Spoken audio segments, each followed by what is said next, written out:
All right, here we are live at the Golden Wellbeing Collective. I'm Melissa Ryan, and as I shared in the title, today we will be talking about the do's and don'ts regarding supporting a loved one, coworker, friend who might be in the grieving process. So I'll have my guests introduce themselves, and then we'll go ahead and dive right into the topic. All right, thanks Stephanie and Lauren for being here. Thanks for having us. So I'm Lauren Jensen. I'm a social worker, licensed clinical social worker with Rooted Counseling. I'm Stephanie Weeden. I'm a marriage and family therapist with Rooted Counseling. We're really glad to be here. Thanks for having us back. Yay! So we're going to just talk candidly and openly today about some of the do's and don'ts, but we want to just definitely first say that all of what we're going to share, there isn't just a set thing for what to do or what not to do. So just disclaimer up front, don't take this as a script to then go and run with necessarily. Just because with grief there's so many other variables at play. But these are going to be general, some specific, but also some general suggestions. Yeah, I think a lot of it's based off of what we've heard from clients, what we've experienced in our own lives, of things that have been helpful or things that have been hurtful or less helpful. And grief is such a tender topic that it seems like people have really great intentions a lot of the time, and something happens and things come out. So what are some of those things that you guys have heard that just did not land? Yeah. The list is long. We could review our list. I think a lot of what can happen is that, like what you're saying, this good intention and that we want to say things that are supportive. And so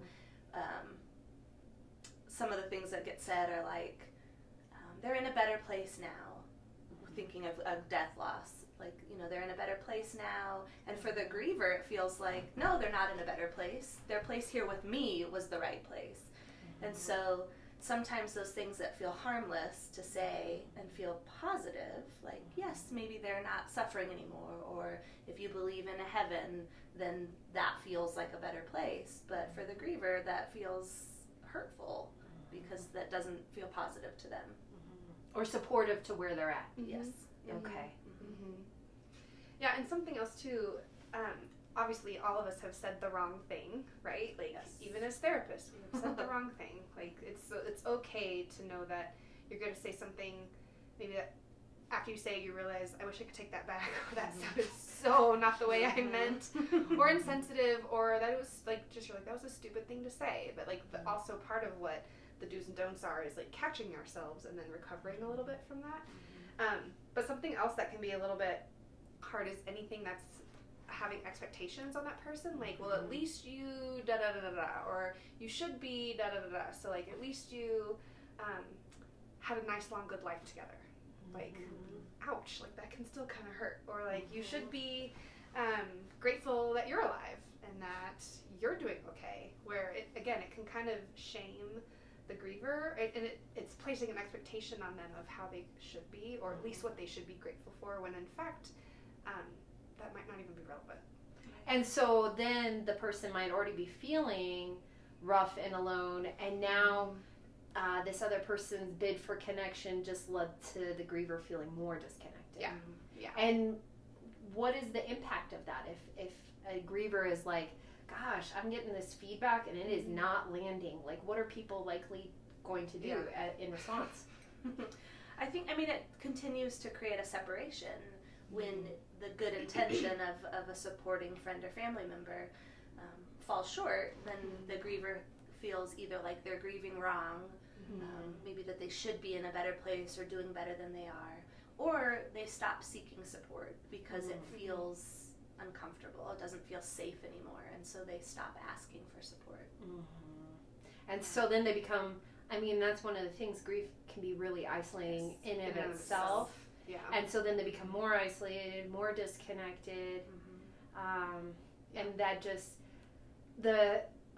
how might that impact a loved one if they're seeing their grieving loved one become more disconnected? What have you seen, like family members, if they're like, well, they're isolating and they're doing these things? I think it can go two ways. I mean, I think that they either are going to jump in and become more forceful with their support in a way that may not feel supportive.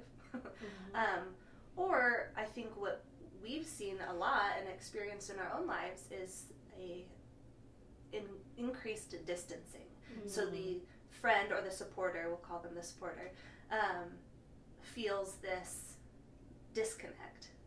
So my grieving friend isn't accepting what I'm offering them.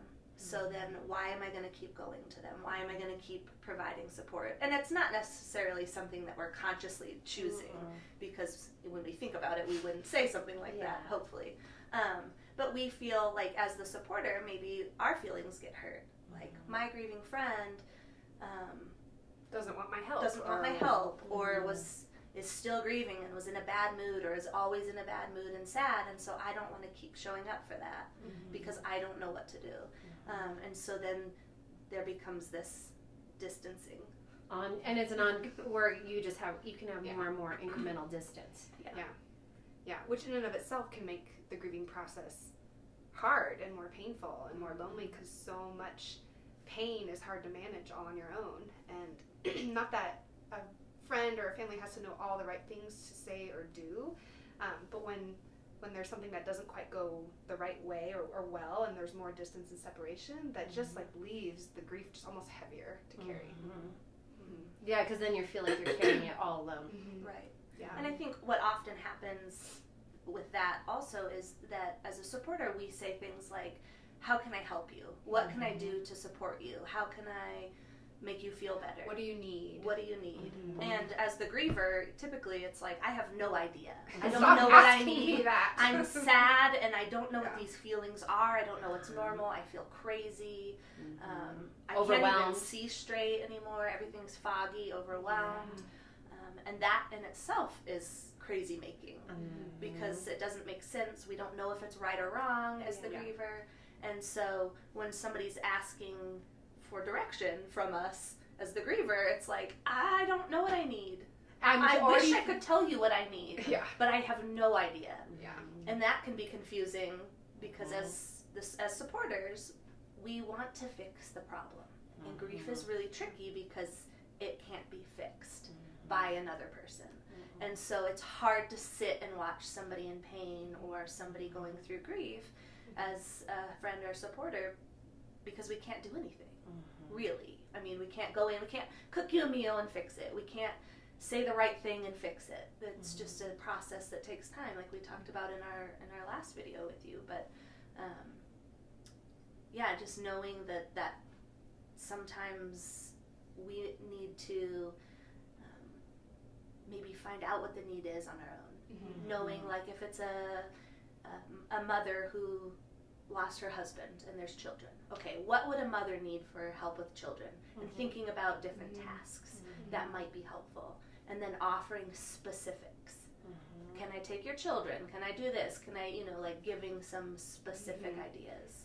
So that they're leaving that vague request. What can I do for you? Which feels open-ended, and like we talked about, it puts the emotional burden on the griever, right? Because now they're having to delegate when they already feel overwhelmed, they already feel taxed, versus like what you're saying is attuning to what's going on for that person, and kind of hypothesizing, like you said, if they have kids, or if you know that if you work with them, maybe this is a coworker, and you know that they have these projects, you could say, hey, I'm going to go ahead and take on A, B, and C. Don't you even worry about it.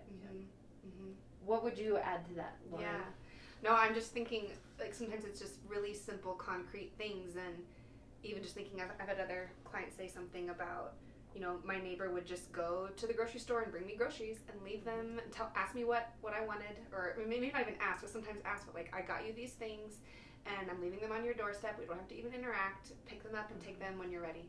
And just almost like, maybe if there was something that was unhelpful, right, that could be annoying or cause a problem, but more than likely just offering to do something and then doing it is invaluable, because then the griever can feel seen and heard, and something in life that we all need, something basic, is taken care of. It's one less decision for someone to have to make. And I think it is also a big part of letting those people even just feel seen and known, like, I see you, I know you got a lot going on. And one of my favorite things that I tell a lot of people to do, like with someone that's grieving, don't ask, how are you? Like, I see you walk into the office, oh, hey, how are you? Just knowing, like, you just had a loss in your family. Like, I mean, sometimes it's a question we ask without even thinking, but one of a beautiful way to switch that is to say, nothing else, just to say, it's good to see you.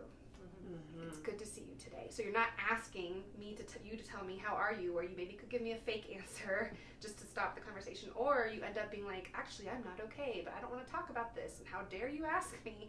Don't you know how I am, right? So it's almost just like keeping things really simple. So whether it's a simple task like the groceries example I gave, or even just acknowledging like, hey, it's good to see you, I'm glad you're here today.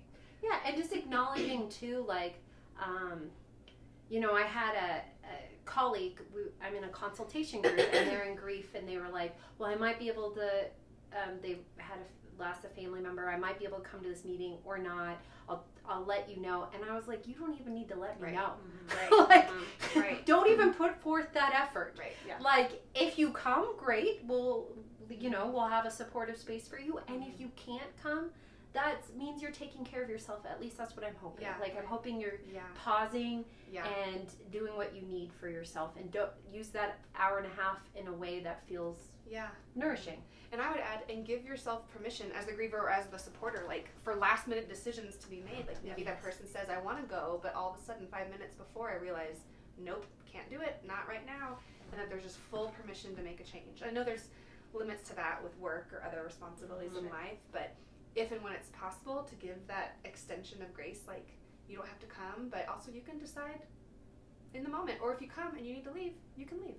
Like, just giving them that freedom to do whatever they need as real life is happening. Because with grief and the process of healing and trying to integrate grief into our lives, we can't have a certain plan of when we're going to be ready to do X, Y, and Z. And it's going to be kind of like a game time decision over and over and over again. Yeah, I think that leads into thinking like some of the best things to do as a supporter are be patient and be gracious. Because like we were saying before, grief is so crazy making and such a lost, isolated feeling. And so giving time and checking our own expectations as the supporter, I think, can be the most helpful. I think what we have seen so often is the supporter gets their feelings hurt. I mean, we alluded to this a little bit earlier, but the supporter wants to fix, the supporter wants to do these things, or they say the wrong thing and then they feel guilty or they feel bad, or and then it almost becomes about them. And so now the griever is trying to support the supporter and make the supporter feel better because the supporter doesn't know how to help the griever. And it's a backwards, it's too much work for the griever. It's not fair. And so as the supporter, just check your expectations, check your own intentions, knowing, like, am I trying to be supportive out of my kindness and love, or am I being supportive because it makes me feel better, because it makes me feel like I did something, and knowing that sometimes that's not the right time, and that's okay too. And so just like patience for the process of the griever, and the grace of, like, things are going to change from minute to minute, and that's okay, and you kind of got to roll with it. Yeah, and not to, I was thinking of the 4 agreements. Don't take things personal. Don't make assumptions. It's so true. Those are very helpful, you know? I mean, thinking of just like talking about time frames, and a lot of the don'ts are, oh, why are you still sad? Or I thought you'd be over this by now. Like, oh, you haven't gone back to work yet? And in our culture, we talked about this in our first. Like, in our culture, it's expected. Your spouse died on Friday, but we want you back to work by Monday. Oh, you went to the funeral, so you should be feeling better. Didn't you take care of all that? And so, those things, not helpful to say.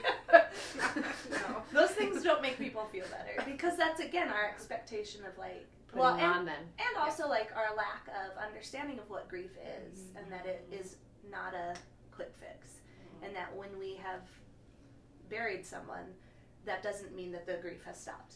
When they're no longer here in front of us, the grief didn't go away with them. And so knowing that that's going to be a long process, and giving time for that process.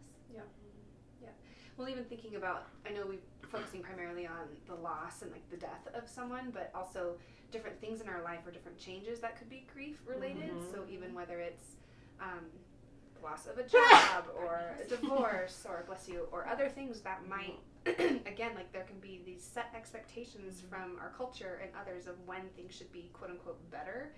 And so to even just with people going through substantial change that can be grief and loss and change, just how to still use these same principles for them so that it's not, it may not be someone that died, but it's still like very impactful to people's lives.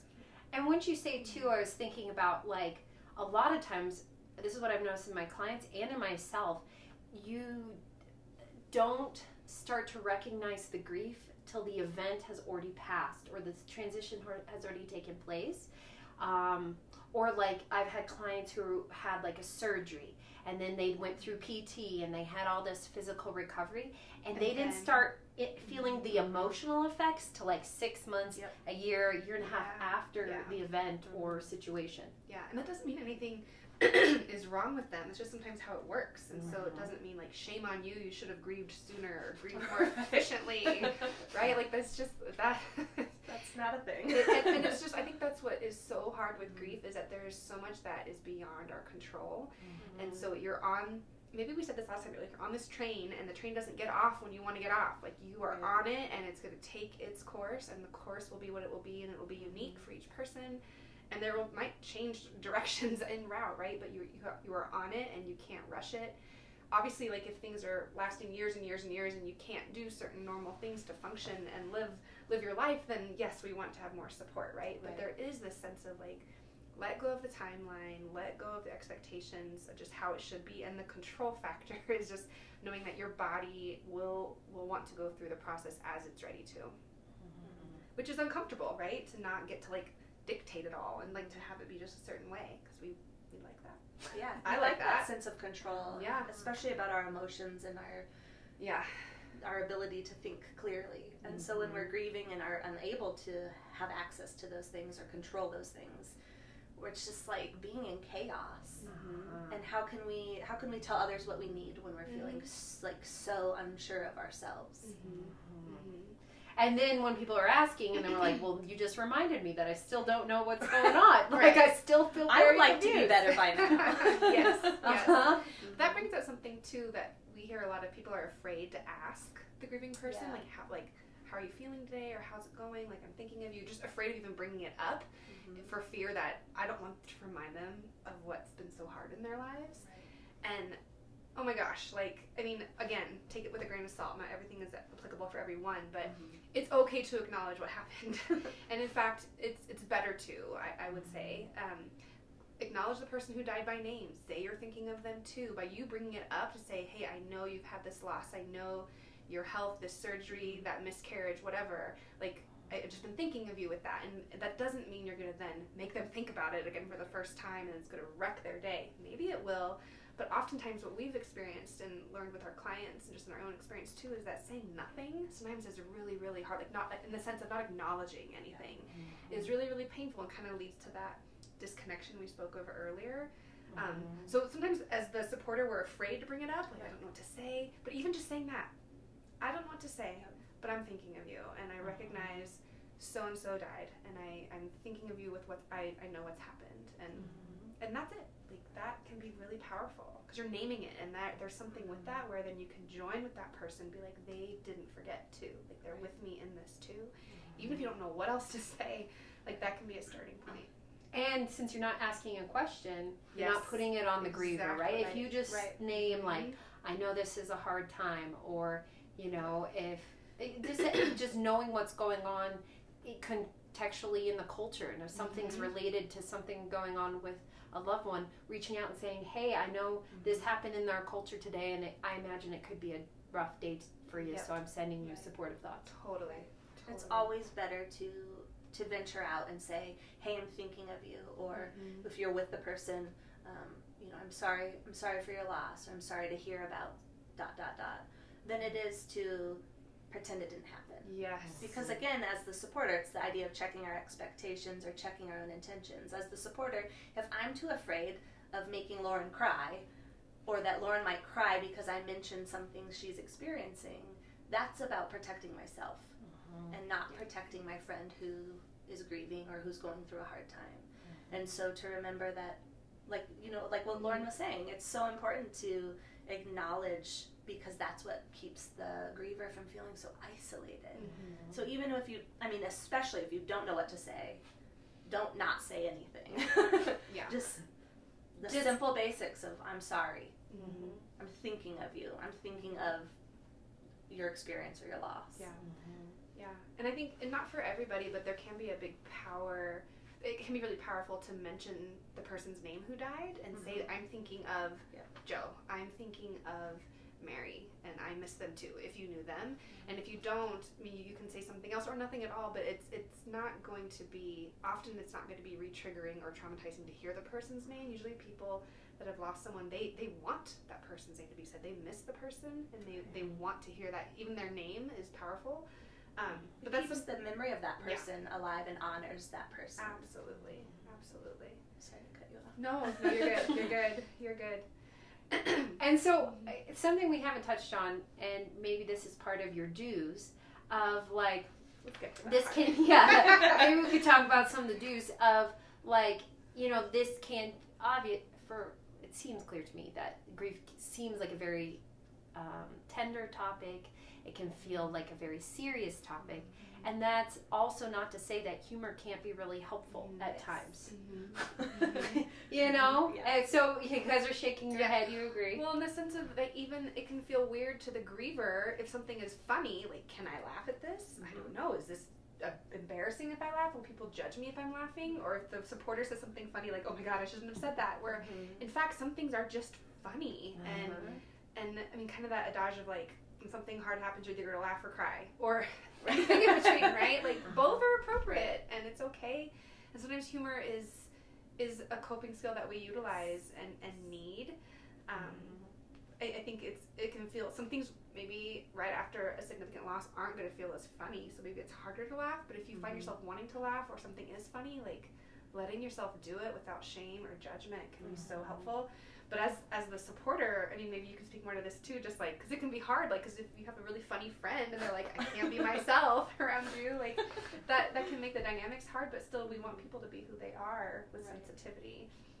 What else did you add? I was just thinking, I've worked with a lot of groups of grieving children or grieving teens, and also grieving adults, who use humor as a healing and, like you were saying, as a coping skill. And so it can, from the outside, it can sound maybe inappropriate, or it can be like, oh, I can't believe you're laughing about death. But it is laughter, in our culture, laughter as human beings is so healing, and it is like, it takes some of that pressure off, because we can't just sit in that heavy sadness all the time. Like, our body physically can't hold all of that. And so laughter is a good way to move some of that out, even if it's like, I mean, I'm just thinking of this teen group I had, and they just tell these jokes that you're like, if I didn't work in this field, I'd be like, oh, I can't believe you guys are joking about the death of your parents. But we have to, because it's so unreal to us that we don't know what to do with it. And so sometimes making jokes and laughing together is healing, and it's connecting. And it's helping process what's happened, because sometimes it is so incredibly shocking and ridiculous and hard and horrible that we don't know what to do to make sense of it. And sometimes humor is that way. I will say one thing too, it can sometimes be healing and safe when we're laughing with, like what you said, laughing with someone that we are, finding humor with someone that we trust.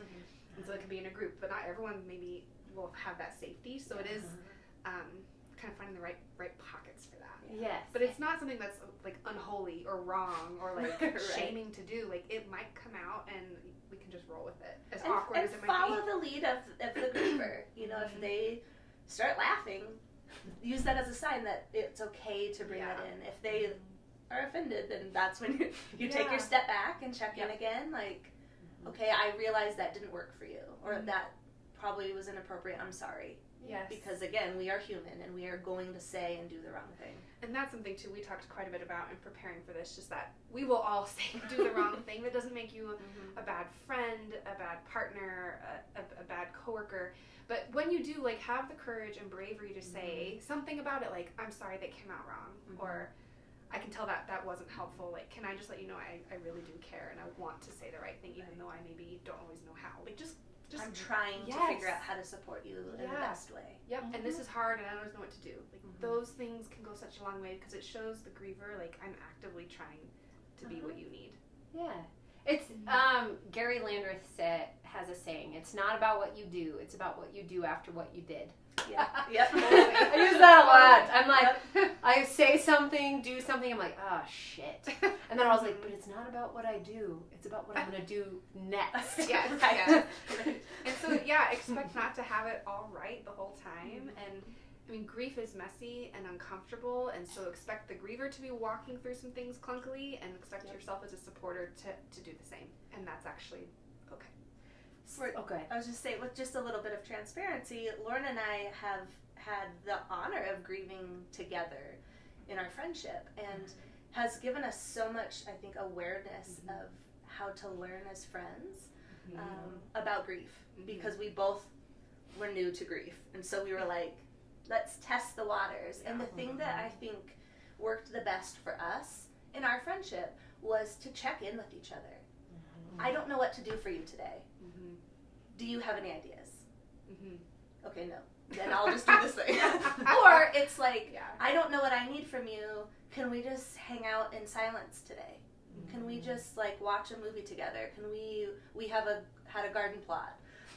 Let's just work in the garden and not talk to each other, but being together.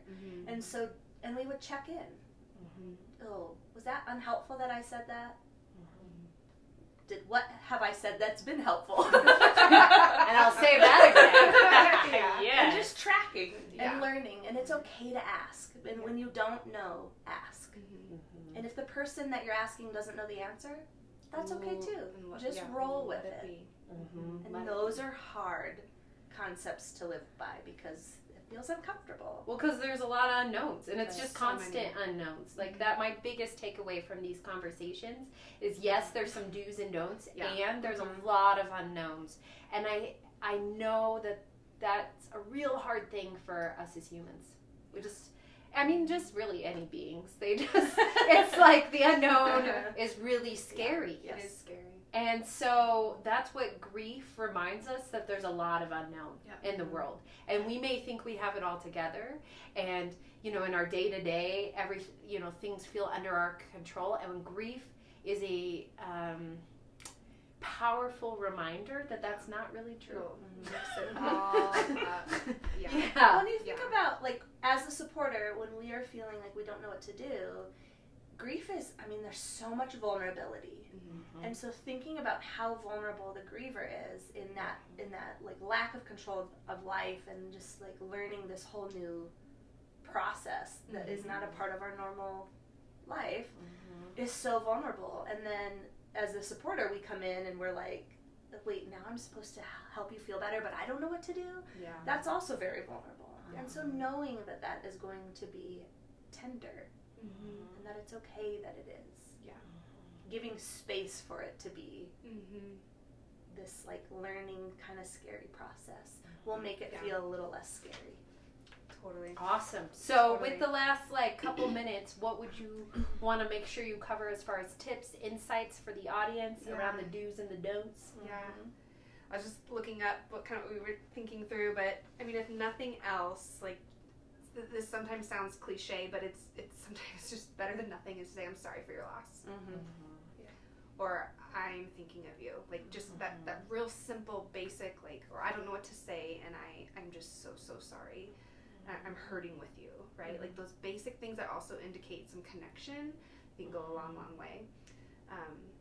And then also, like, if you say something stupid, like, it's okay. Roll with it, backtrack a little bit, and try to recover and say something else that can be kind. And I think we had here on our notes, like, allow the griever to cry, and really allow them to feel whatever they're feeling. And so if you're uncomfortable being around them while they're crying, it's okay to just be like, I'm sorry you're crying. It's okay to reach out if you don't know what to say. But don't, on the don't side, don't say, oh, don't cry. Don't be sad. Because they need to feel what they're feeling. They need to be validated that what they're feeling is okay. And so if they get angry, wow, you seem really angry right now. Is there something that I can, do to help? Is there something you want to talk about? Versus, hey, don't get mad. Or don't laugh. Going back to the jokes. Why are you laughing? It's okay. Let them do what they need to do. And if you don't know how to handle it or you don't know how to sit with that, then just sit silently. And it's always okay, especially if you don't know what to say. Put your hand on their shoulder. Put your hand on their knee. Just something that draws connection that says, I see you. I can't make you feel better anyway. So I'm just going to sit here while you cry and just be next to you. And that speaks volumes. Yeah, just the presence of another human witnessing what's going on is real powerful. Yep, absolutely. Well said. Cool. I think one last, or just one popped into my head, one last don't. Don't compare your experience. If you've had a death loss or if you had a grief experience, don't compare them, because that can feel like it takes away from somebody else's experience. And when we are grieving, we feel like no one has no idea how we feel.